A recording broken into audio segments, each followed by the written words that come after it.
So March is now here, which means February is over, which also means that I've completed one complete full month while being unemployed.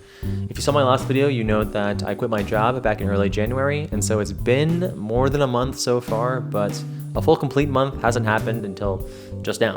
So place your bets, let's get right into it. How much do you think I spent this month in February?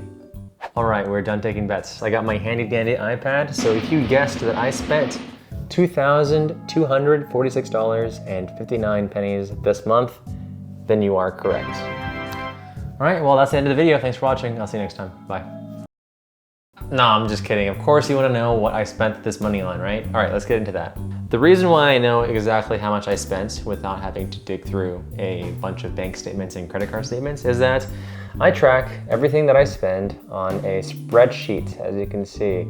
January started above the red line, February started at the red line and below.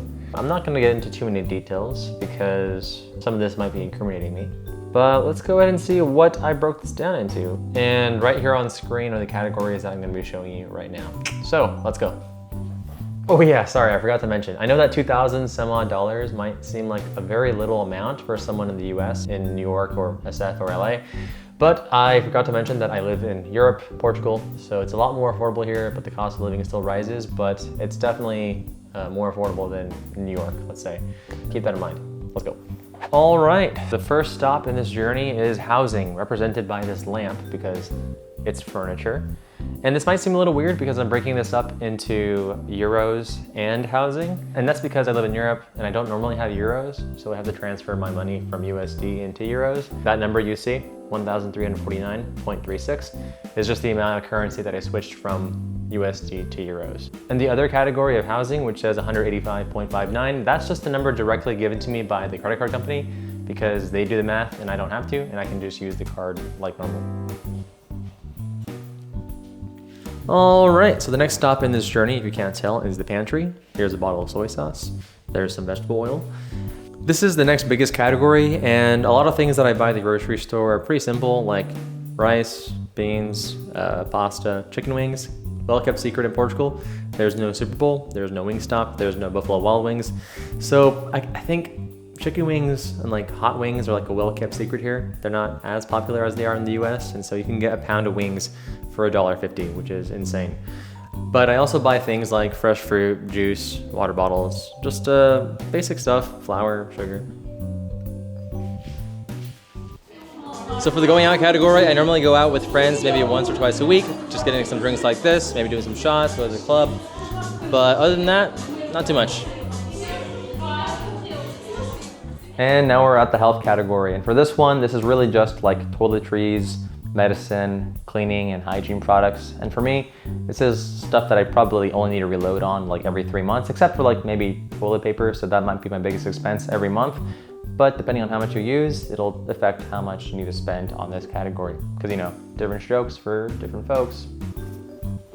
All right, so the next category here is food. And I say food, but I really mean like going out to eat. So we have here some of this Vietnamese food. This isn't actually that big of a category because I mostly cook at home, but it still happens. So yeah, this is the category, food.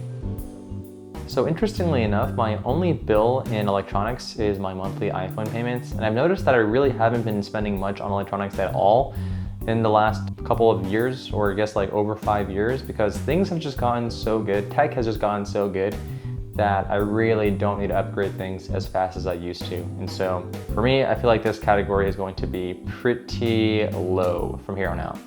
For utilities, everyone needs these, and I pay for electricity, water, and internet. And so the main thing here is 1,000 megabits down, 200 megabits up, and that's basically enough for me. So for the transportation category, I normally just reload my transport card for the metro, bus, and like trains around here in Lisbon. But sometimes I also take like Ubers or Bolts or scooters just to get around the city.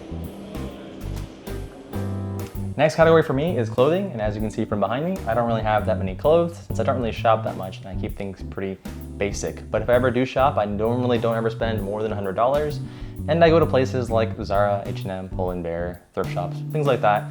Keep it basic, simple, and cheap. Next category for me is entertainment, and as you can see from behind me, the only subscription that I pay for is that bad boy, YouTube Premium, because I don't like watching ads and I use YouTube literally every day, and ad block doesn't pay creators, and so the only other option left is premium. So for me, it's well worth it. Now, dates is an important category to have because, you know, just in case. But as you can see from the amount that I spent this month,